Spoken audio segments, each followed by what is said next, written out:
guys, welcome to my YouTube channel. It's Magdalene Owan here, and today I'm going to be having a very exciting conversation with my friend and my classmate. He is an AI engineer and a final year medical student. His name is Chisom Rutherford.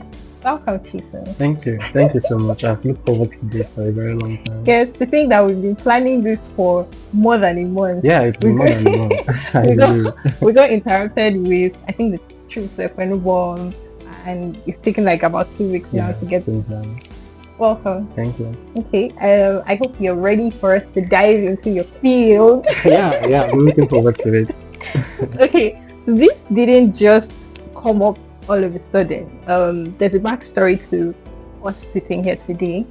I think we were in class at the time we were doing community medicine, and it was one of the very last classes we had where we talked about AI in medicine. They decided to include that into our curriculum, but as the very last topic. And Chisom, because he's an AI, he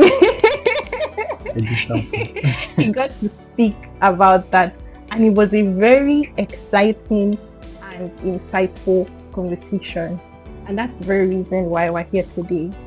So I think for us medical students and future doctors, AI has a very big role to play in our career path, and if we don't dive in, it's not going to wait for us, which begs for this sorts of conversation. So first of all, I would like to ask the question, how would you define artificial intelligence? Yeah, okay. So, as the name implies, it's intelligent, that is artificial. Okay. Well, I don't want to take it so literally, but AI is a machine or a system that is able to do what humans do. Okay. In the same capacity that humans are able to do it. So the dream of computer scientists forever has been to build an intelligent machine that is able to replicate human intelligence.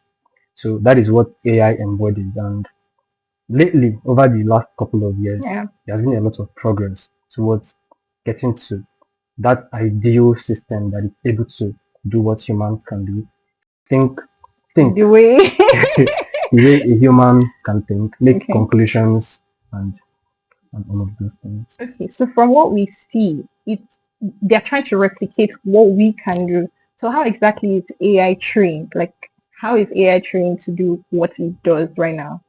Okay, well, I'll try not to get too technical, but a good analogy is how a child learns. Okay. You know, when a child is born, the child is exposed to the world, and everything the child sees, everything the child hears, and all the books the child reads in school, all of those things are data, right? The child is ingesting data, and as the child grows, he makes sense of the world and how the world works, and it's able to use what he knows to infer how the world works. So that is the idea behind AI, that you don't need to give it explicit instructions for it to know how to function. Instead, give it data and then allow it to understand the patterns within that data, and then use what it understands to make predictions, to classify things, or again just to think and make inferences. Well, that makes a lot of sense, and I think I got something from what you said. So it works based on the data you have given to it, which, sometimes they would say, oh, for our schoolwork, this thing we put in gave us a wrong answer. So I think we're going to come to that to know how we're going to maneuver all of this. Okay, so why is AI a thing of significance now? I mean, why is it popular? Why is everybody talking about it? What's special? A lot actually, but AI came into the public consciousness in 2022 when ChatGPT launched. Okay. Everybody was what's this thing that talks like a human being, understands me when I talk to it. So that was when people got to know what AI was. But even before then, it was already a big deal. Yeah, I mean, when you go on social media, maybe Facebook, for example, you realize that your feed is tailored to what you like. Yeah. And all of those things are controlled by artificial intelligence. That's what helps you to understand what you prefer. Even when you go to shop on Jumia, for example, Mm. you see that it recommends things that you may like. Yeah. So all of those things are AI. But ChatGPT helped it become popular, and a lot of people now understand With a wider things. range of views. Yes, exactly. Mm. That's interesting. Okay, so but what changed? This was not it for as long as we know. What changed? Why has it now become a thing? Well, like I said earlier, AI is enabled by data, and these days we have data in abundance, True, a true, lot of it. The, true. the internet made it possible to have all of this data. In reality, the basic algorithms that power this AI, they've been known for decades now. Mhm. But what is different now is that we have the data to train these algorithms to understand. For example, Google, for example, imagine the amount of data Google has: photos, images, videos, Yeah, things on the internet. So we can use those things to train AI different to models. understand things. Another example is, for example, in healthcare. Yeah, I know I'm going a little bit fast, yeah, no but problem. in healthcare, you see that we are moving to electronic medical record. So it's possible to have patient information in digital format, Mm, which enables the training of this AI, right? So data is what makes it special now. that's true. That's true. In fact, it is. I've even seen that in our space for tertiary facilities, there's been a lot of adoption. If you remember when we went to General Hospital for our Yeah, posting, it was nice to see that a place that didn't look like that had the basics, which was like the data, the e-system was working I very agree. well. I Like agree. patients could come in, see the doctor, and before the patient is in, the details have already come in, and the doctor can send out the list for drugs and laboratory investigations. All these things were done with the system. It was nice to see. So Exactly. this makes sense. But we know that things are a bit different here. Maybe slow to say. So I would like to know, what do you think the adoption rate of artificial intelligence is like when comparing Nigeria and other first world countries? Well, if we are talking about basic applications like ChatGPT, Uh, uh, maybe I don't have the statistics, but we could say it might be the same because we have equal access to those applications, yeah. just the same way people in the US, for example, have equal Do access. you have a Yeah, well, we could say that, we could say that, but then also there are some constraints. For example, if you want to subscribe to ChatGPT, uh it costs you money, which is not so cheap when you convert it to Nigerian naira. So you see that already we There's here we are yeah already handicapped in accessing some of the most powerful models tools. we have. So we True. are just restricted to using the basics. So that is one. Second is infrastructure. You know, the first world countries have been talking about AI long before it came into our Popular. consciousness. Yeah.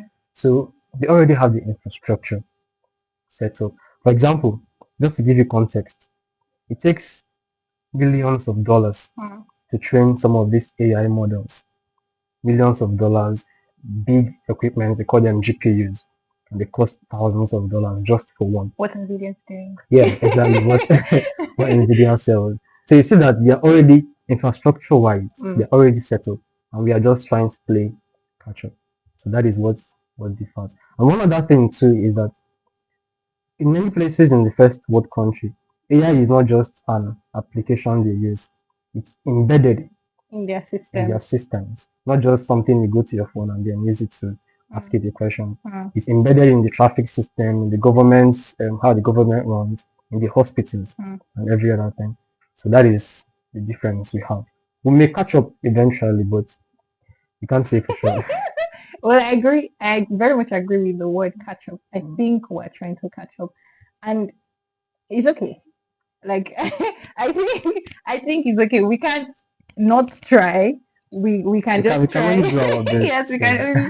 can only do our best. And I remember watching the Professor of Stanford where he talked about, I don't know if it was Stanford or, yeah, I think it was Stanford. He's a cardiologist there, and he showed the models in his hospital that had AI that reads, ECGs. They call it a chat or an ECG GPT. Yes, Mhm. they call it an ECG GPT. So they've trained the models over time to read different types of ECG. So an atrial fibrillation will be an atrial fibrillation, and they've been able to do that consistently to create very perfect models to make sure that whatever it says is the right thing. So yes, I like the example you gave, and it's nice to see that a few of us, or some people here, have an idea of what this thing is about, and I think we need to do more to push it out I to agree. help the greater public. I agree. Mhm.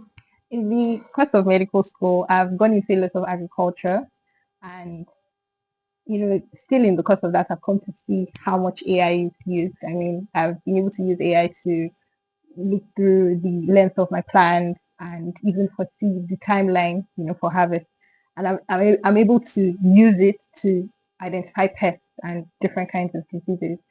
So, but now, as friends, as colleagues, how do you think AI would be best applied, in healthcare, in medicine, as soon to be doctors? Yeah, yeah, and particularly considering our local context Yeah, in Nigeria, yeah. assuming we don't, you know, Well, yeah. well, well, Let's talk about it. So I think we are in a unique position as final year medical students going into the healthcare system well. because we'll be the first set of doctors who are going into healthcare when AI is just gaining ground. Sure. It's unlikely that will be generation that AI will replace doctors. It's very True, unlikely, true. It has but a long way to it go. has a long way to go. But at least we'll experience working hand in hand. So we may not have all the access to the technology that first world countries have, but there are still ways that we could adapt it in our own context. So for example, for our final year research, Yeah. my group is working on use of AI among doctors in this environment. And one of the questions we ask them is how do they use AI in their practice? And particularly among the younger set of doctors, we Yeah. realize that most of them use AI to check for drug interactions. And most of them use AI to query their own diagnosis and know if it's actually giving them something correct. In the past, we could do this with Google, but Google would not get the whole context. Yeah. I mean, Precision. exactly. So you might ask Google, for example, what is the medication for headache? And the result would be a generic answer. Yeah. But with AI, we could give a full detailed history of that patient Mm. and the AI would give you a good response. So we could start small and then think of how to grow. And also, when we talk about AI in healthcare, Yeah. it mustn't always be clinical. True. The application must not always be clinical. Mm. It could Doctors could use AI to speed up their research. You could use AI to reduce administrative burden. Mm. So, for example, in the Nigerian scene, there is a popular health startup now by Aproko Doctor and Yeah. Dr. Jesse Our and doc. our doc here. Mm. And it helps people who have medical conditions to ask questions using WhatsApp, which Oh. is very accessible. Yeah. There is another one too, not very popular. It's called Ubenwa. Mm. What it does is that it listens to a baby's voice Yeah. and is able to tell if that baby has brain damage. Oh, nice. Yeah. That's one thing about AI is that it's able to recognize patterns that humans may not be able to. So you said that even in the local context, there are already ways that we could apply AI in healthcare. True. Very true. As much as this is something we're trying to work on and something that we hope to grow with. I particularly have a concern, and I think a lot of our classmates shared it. You remember while we had that conversation in class, we had this banter about the use of AI and what the status of that is as regards Nigeria and the basic amenities. Watch that. This is not really a question of what you presented, or maybe to just hear your opinion. What do you think about the reservations people have about the Nigerian healthcare system investing in AI, saying that we've not gotten the basics right? Like, why should the government be funding AI in healthcare when they can't pay their workers well? We don't have proper infrastructure. We don't. I mean, look at the classes we are in. Why are we leaving No lies. How will I little use stuff AI? to go for the bigger stuff when we can't get the foundation right? How will that benefit us in the long run? So, what do you think about that? Well, I would say that the goal is not simply to incorporate AI into healthcare. So AI is more like it's a broader effort to incorporate technology into healthcare. And when you think of what technology does, it has a multiplier effect on things. You could put in one input and get 1,000 outputs. Sure. And if you look at the situation of healthcare in Nigeria, Yeah. you realize that we need technology. So it's not all about AI, it's about technology. And of course, I agree with that sentiment that we have so many things to build from ground up. True. But it's also similar to saying, why do we need MRIs in teaching hospitals Oh, we when haven't gotten ultrasound and that's even a big one. There are primary healthcare facilities that do not have strips for rapid diagnostic tests fair. or for HIV tests. But yet, we still know that these equipments are still very useful. MRI, ultrasound, CT X-rays. scan, and all of those things. So that's how I see it. But like I said earlier, AI must not always be clinical. There are, there are several ways you could still assist in the healthcare field. For example, when you go to the hospital, imagine the effort it takes you to go from one place to the other, make payments, do this, do that. All of those things could be automated, Sure. and you would see that they would have downstream effects on patients' care. Yeah. Not direct, but indirect. Yeah. So I think even if we have some infrastructural problems, we could still do what we can to see that we enhance technology, and AI is a good way to do that. That works. That works absolutely well because as you're saying this, my dad gave me an experience of him going to the hospital, and this is how it went.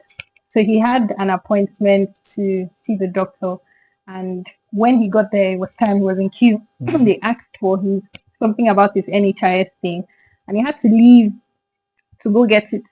And it took just too long for him to get it. Do you know that by the time he was back, they said that the appointment time had closed up? Like my dad literally could not see the doctor That's for the sad. week, and That's he sad. had to be moved the next week. That could have been an emergency. That could have been anything. And just because of documentations and processes like this that we now know could be automated, a patient could just miss the doctor's appointment. Exactly. So yeah, I think that things like this, so it doesn't necessarily have to be clinical, just Clinical. like you said. The Yes. processes and systems, other than that, can be taken care of. That's fair. Well, it's said that in the short term, we may tend to overestimate the application of technology and the outcomes, and in the longer term, we may tend to underestimate it. Mhm. So, from your knowledge, what do you think as regards to healthcare, as regards to medicine? What do you think we should avoid underestimating or overestimating, let's say in the gap of 5 years? Mm. Well, the thing about technology is that technology moves faster than human behavior. So it's easier to innovate Mm. than it is to change people's behaviors. So there is all this buzz on the news about AI replacing doctors, and but anybody who has been in healthcare Yeah. would know that doctors are some of the stubbornest, if that's the word, people to change their behavior, Yeah. because from medical school, from preclinicals, Yeah. there are certain things that are inculcated into us, and so it's difficult to change That just behavior. Yes.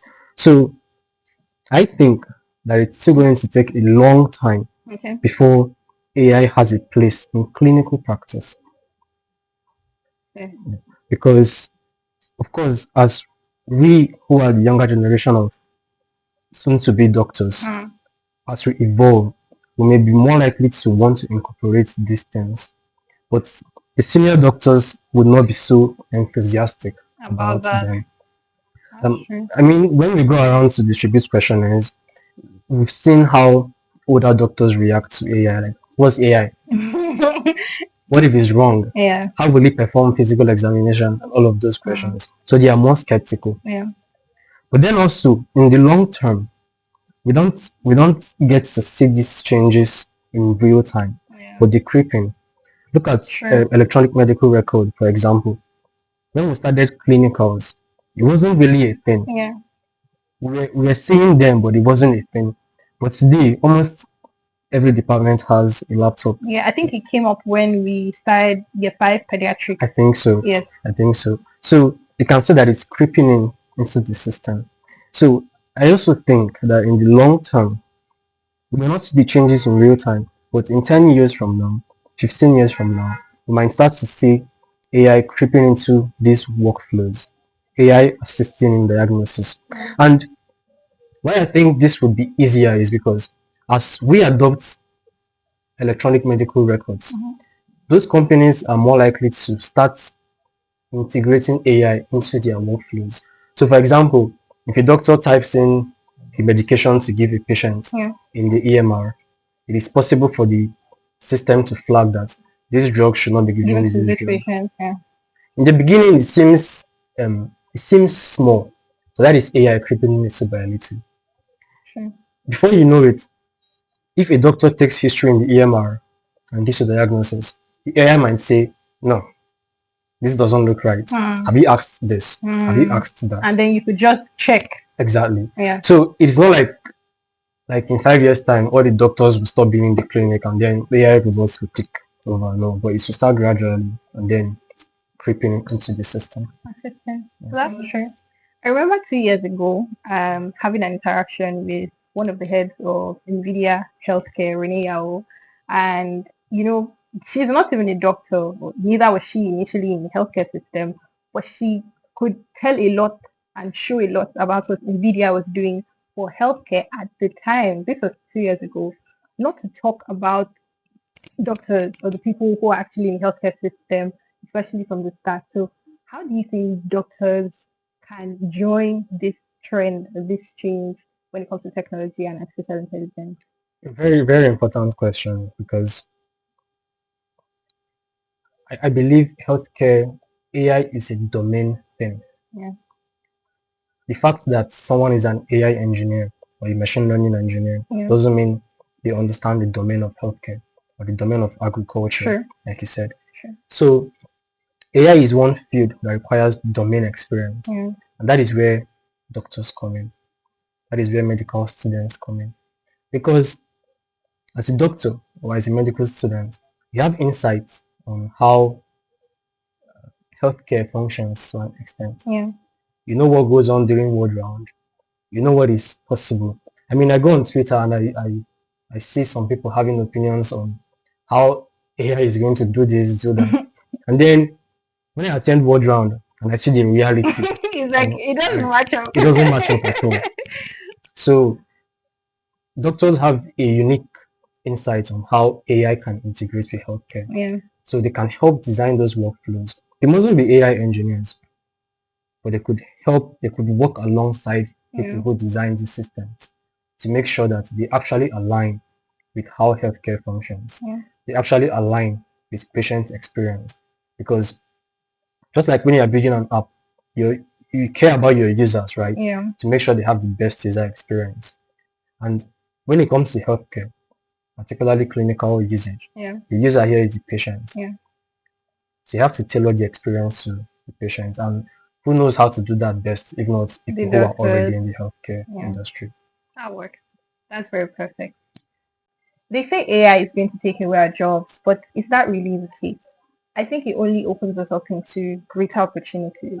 Because think about it. We didn't move from cavemen to AI. We had several revolutions in between. Revolutions were all a part of. So this is yet another dimension of revolution. And I think there's so much more to come.